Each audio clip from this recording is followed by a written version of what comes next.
Du plastique et des morceaux de bois en guise de laboratoire. Avec les moyens du bord, un groupe d'infirmières lutte contre le Covid-19 au cœur de la jungle birmane. Lorsque les combats ont commencé ici, on m'a dit qu'il n'y avait pas beaucoup de médecins et de travailleurs médicaux dans cette région et que les villageois en demandaient. Mais il était impossible de trouver des médecins à ce moment-là. J'ai donc pris la décision de venir et j'ai essayé de me procurer du matériel médical. Dans leur hôpital de fortune, des réfugiés ou des volontaires qui ont pris le maquis après le coup d'État. Travailler ici n'est pas simple. Autour, les combats font rage.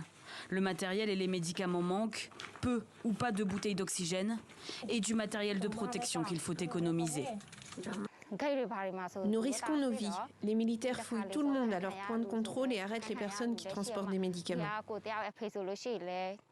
La Birmanie a connu une importante vague de Covid-19 en juillet dernier. Selon la junte, les cas sont à présent rares et le variant Omicron ne semble pas avoir été détecté. Mais les infirmières s'inquiètent. Des milliers de personnes ont fui leur domicile et vivent dans des conditions sanitaires critiques. Les villageois doivent fuir lorsque les combats éclatent et se rendent dans des camps déplacés. Beaucoup de gens y séjournent et ont été testés positifs au Covid-19.